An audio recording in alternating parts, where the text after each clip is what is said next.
All right, so moving on to our last topic for today.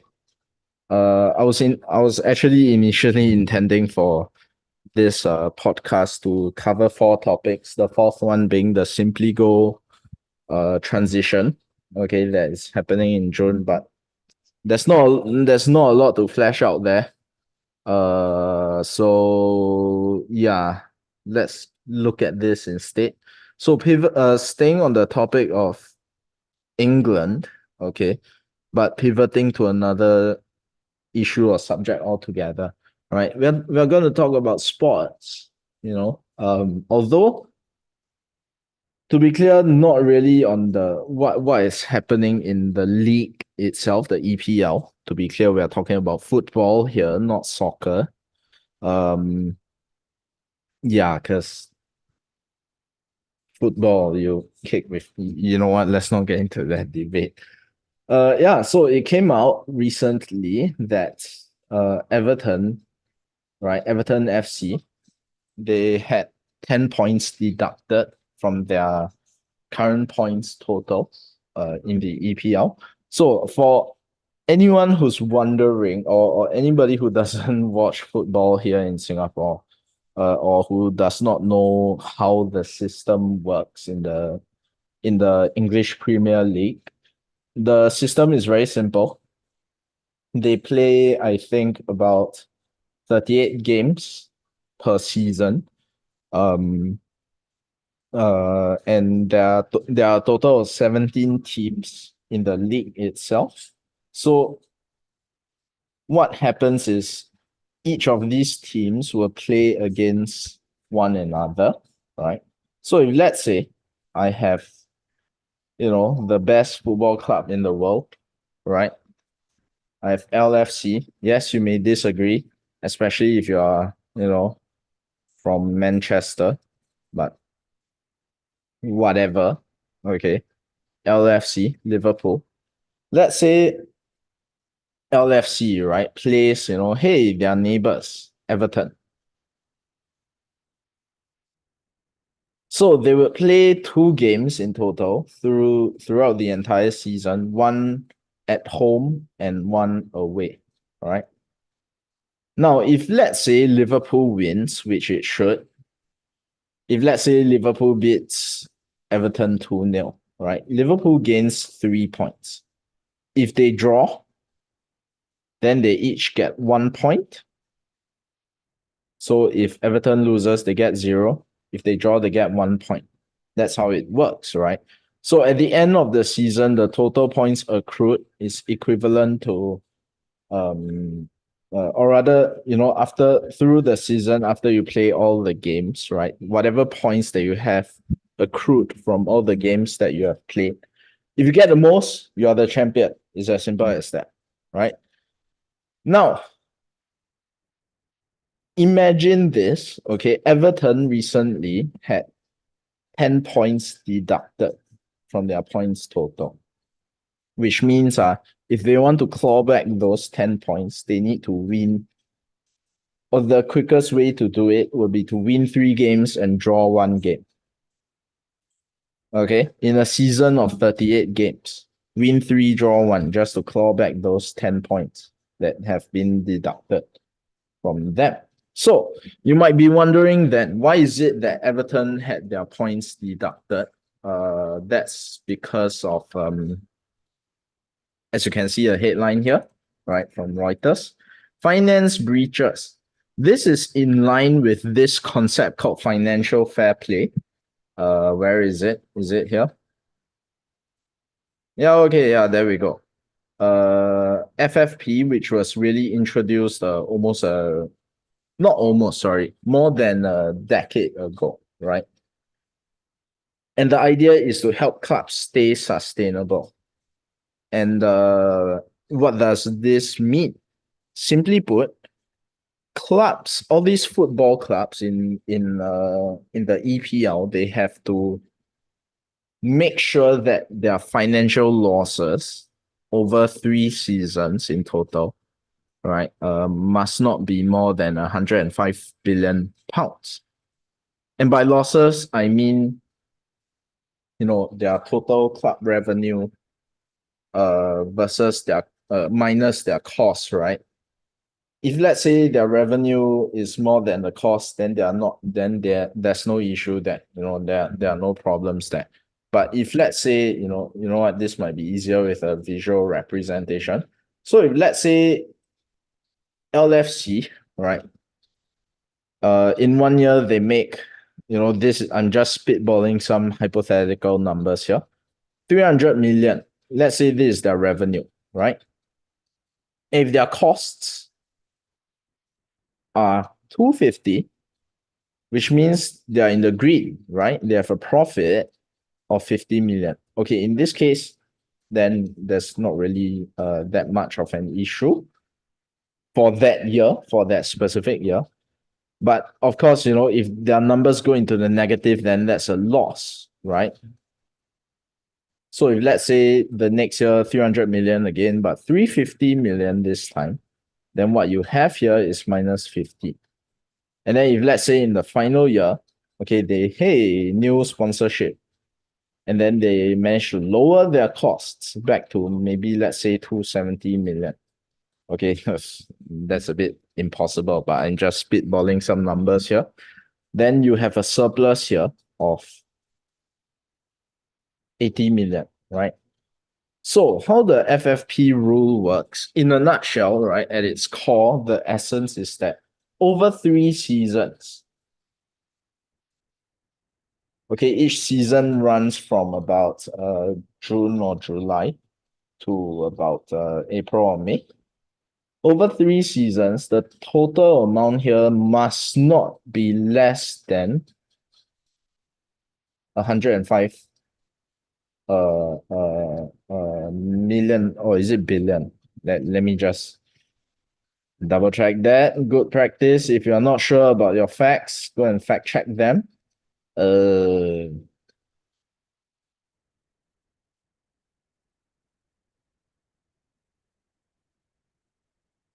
Let's see. Oh, wait, there we go. Yes. See? Oh, allowable losses of up to 5 million per season. Wow, okay. So I was wrong there. Let's see. Yeah. So when every Premier League team, according to this Sky Sports article, when they tot up their annual accounts, they can have made a loss no greater than 105 million across the previous 3 seasons, right? So that means if we go back to, okay, there we go. This is the actual article in question. As you can see here, right? This is really the in a nutshell kind of breakdown. So if we come back here, right, if the total that we have here is, oh God, I can't math. Oh wait, yeah, 80 million. Let's say if there are 80 million in the green, okay, that's great. They have a total profit over 3 seasons of 80 million. But this number here cannot be less than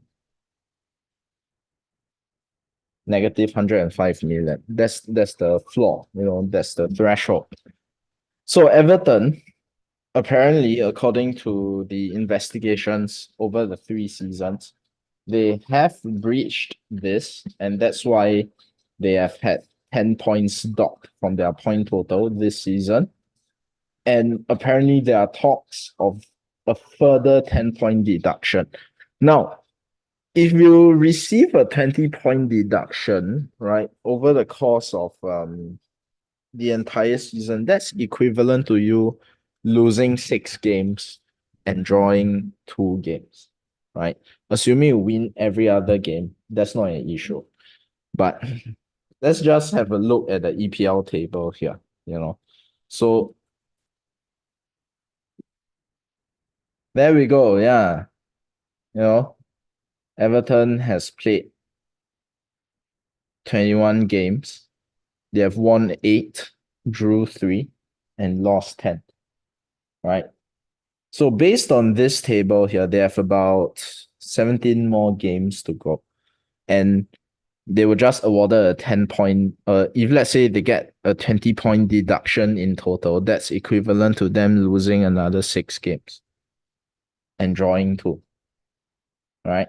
So yeah, things are not looking good.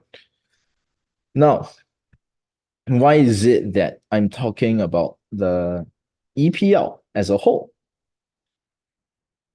For a very simple reason, because the thing is that there is a something here, regarding the relationship of businesses and the football clubs itself, right? Because you will often see this question in general paper exams, especially if they are asking questions on businesses as a whole, right? Or sorry, not businesses, on sports. Should business and sports mix? Okay, should business and sports mix? Now, the thing is that if you look through the history of the EPL, there have been many cases whereby clubs are essentially not profitable and almost go into administration. What that means is that you would have a governing body take over, governing body from the football association, not from the government, and the club might have to liquidate most of their valuable, not might have to, they have to liquidate most of their valuable assets to make themselves profitable. But what that also means is that they will lose their state-of-the-art equipment, they will lose their best players. Then how the hell are they going to compete in essentially the most competitive football league in the world? That almost happened to Liverpool more than a decade ago, when it was under the ownership of Tom Hicks and George Gillette. Now, those two a-holes will never live it down, in the eyes of LFC fans, until, Fenway Sports Group took over, the owners of Boston Red Sox. And ever since then, yeah, Liverpool essentially became financially profitable, right? But okay, I shouldn't say profitable, but sustainable. So the thing is that if we are looking at the sustainability of all these football clubs, with regards to financial sustainability, we also need to consider just how much money they are spending on just purely the player transfers alone, right? So let me paint a picture here. Nowadays, if let's say we are talking about a marquee signing, right? So for instance, if let's say, for instance, Real Madrid purchases Mbappe from PSG, it's gonna be in the range of hundreds of millions of dollars. Now, the thing is that if we just roll the clocks back 10 or 15 years ago, right, that would be unspeakable. Because 10 or 15 years ago, right, let's say we talk about, the sale of, again, because I'm using the Liverpool example here, the sale of Fernando Torres to Chelsea back, I think, in 2009. Okay. That cost Chelsea only about 30 plus million, if I remember my figures correctly. 30 plus million for a player of a caliber like El Nino, Fernando Torres. Now, of course, he didn't perform all that well when he went to Chelsea, but that's another thing altogether. Versus now, right? Now the numbers have inflated. 30 plus million for uh not even a regular player, but let's say someone who comes on from the bench or is rotated, in the squad, would cost that much already. So there's something to explore here, right? And again, regarding the use of this example in in our GP assets, it is a very niche topic, but hey, if you want to go niche and talk about sports and culture and all that, this might be up your alley. Essentially, if we are talking about these clubs not being financially sustainable, we need to consider like its impact on the purity of the sport itself. Because when you look at all these big clubs, like Man City, right? Manchester United, uh, Chelsea, Tottenham, Arsenal, just purely in the EPL itself, and of course the best one, Liverpool. Uh, yeah. Oh well, okay. Yeah, why is it that they can spend so much more money? You know, so I mean, obviously, a huge part of it is the amount of revenue that they actually get. But for these clubs to become competitive, your mid-table clubs or your, clubs in the lower end of the table itself, how are they going to compete with the bigger clubs? Sure, you can point towards Leicester City, right? Oh, they won the EPL a few years ago. Fine, but that was essentially quite a one-off. It was quite a fluke. I don't want to undermine their performance. They played bloody brilliantly that season, but ever since then, who has it always been? Liverpool finally in 2020. Then you have Man City and then Man City again and Man City again, right? So in which case, if we are talking about the purity of the competition, the clubs with more access to all these financial resources obviously have a much greater competitive edge. So we can view it from that lens. But we also need to consider the potential economic impacts from all these clubs, being financially unsustainable. So there's a reason why FFP is in place as well. I mean, aside from the fact that the FA Football Association is trying to make the competition itself more equitable and fair, right? The thing is that it's very hard for us in Singapore to really envision this, but football in England is a religion.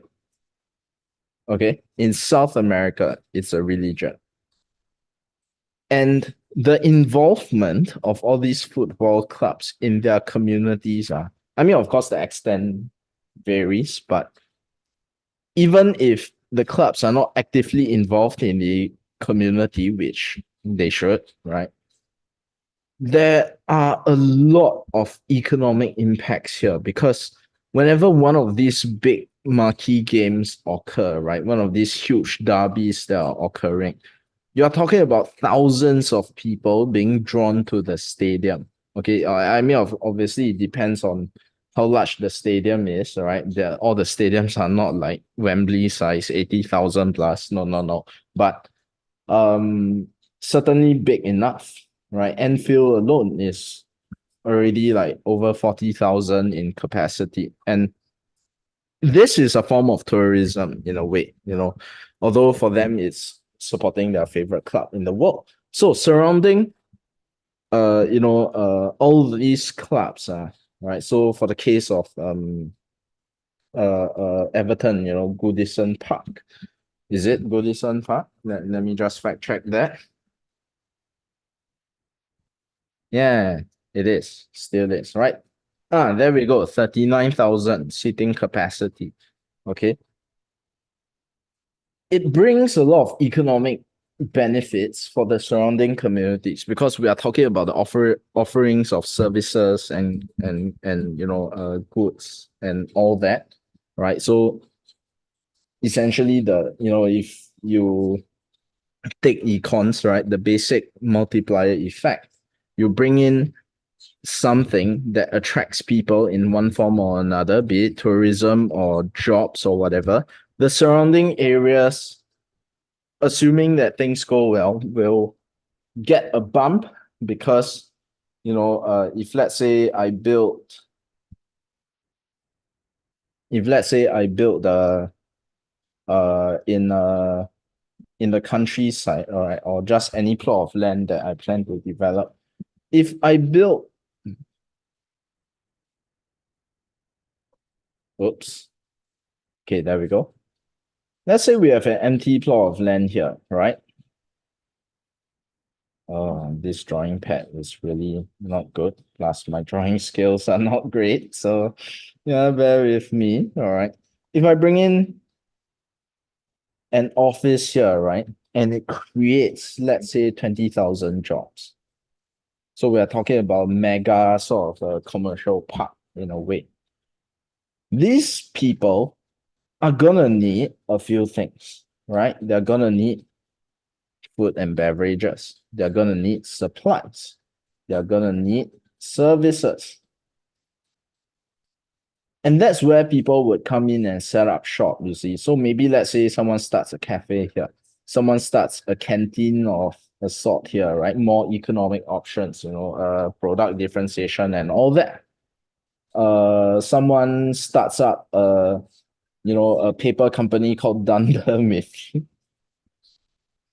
or rather I should use the in this case, because we are talking about the UK, right? We should talk about the original version. Okay, although I can't remember the name of the uh yeah company name. What is it called again? Venom Hawk. Yeah, Venom Hawk rather. Yeah, so if let's say you have a paper company here called Dunder Mifflin, and then Werner, is it Werner? Oh, Venom Hawk. Sorry. Right? They sell paper or whatever office supplies that's required by this commercial development. These people would ideally earn increased income, right? Which will lead to increases in standard of living, all the basic microeconomic concepts that you would learn. But for those who do not take economics, the idea is that when people go there to get hired, they in turn would have higher salaries or higher disposable income. That's the concept. The idea being that you earn an income, you can use it to pay off whatever necessities you need, and then you have leftover money that you can use for spending. It's as simple as that. Most of the time, what we would advise obviously is go and save it, right, or invest it. But if let's say we are using a very simple economic example, they would need to spend it on these things, right? And then of course, commerce as a whole, so shopping and recreation.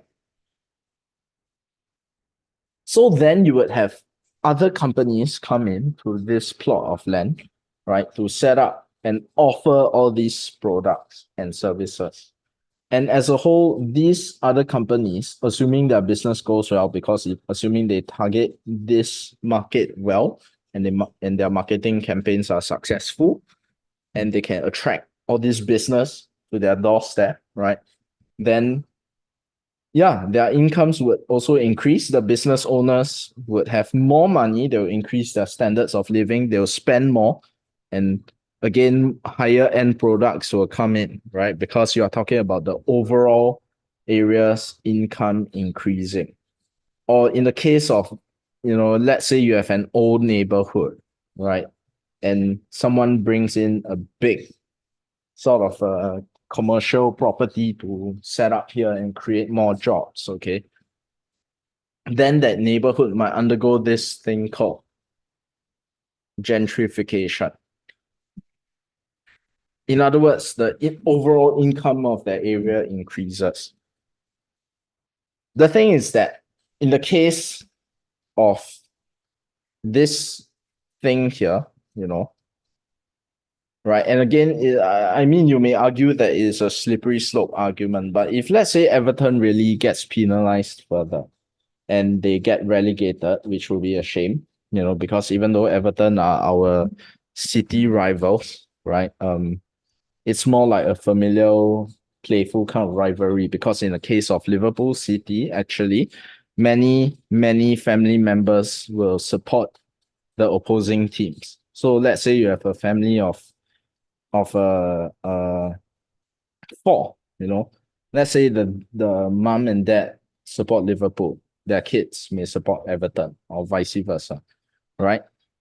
So if they really get relegated, that means kicked out of the Premier League and moved down to League One or the Championship League, to be clear. Consequently, their brand would be hurt, which means less sponsors, which means less finances.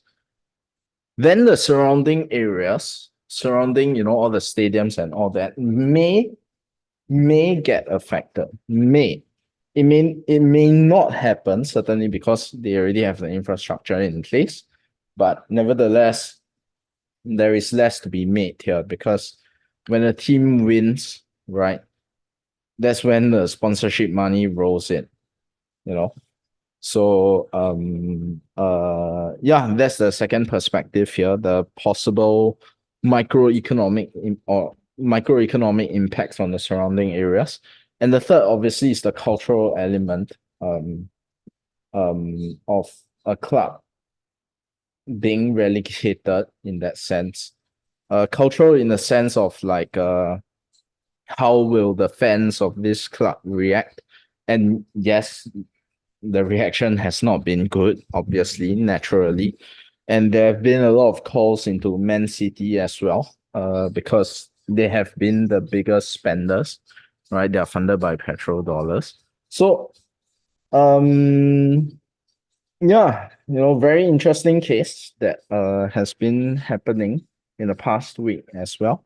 In terms of how you want to use it in your essays, use it in cases whereby the questions are things like sports and business should never mix. So if let's say you want to come up with a supporting argument, right? Oh yes, it's justifiable that sports and business should never mix because it can create such situations whereby clubs wanting to compete and perform may get themselves into a situation of financial unsustainability, right? And the following impacts, so on and so forth. So yeah, that is a very unfortunate thing. I hope Everton continues to, or rather, I hope Everton comes back from this. Because yes, I'm an LFC supporter, but we usually do not hold much animosity towards Everton itself. One of our greatest defenders of all time, Jamie Carragher, is an Everton fan. Yeah. We only hold animosity for Manchester United and Chelsea, I guess. So yeah. Okay. There are no questions for today. No one has submitted a question. So that's pretty much it, right, for today. And yeah, thanks for watching. Feel free to share this with your friends, or if you're an international viewer, right? Thank you for watching all the way.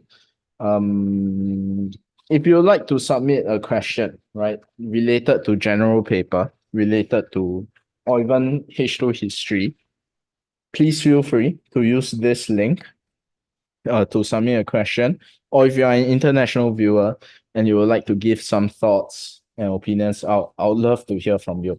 So yeah, same thing. Use this link to submit your question. And yeah, I will see you guys next time. Thanks for watching.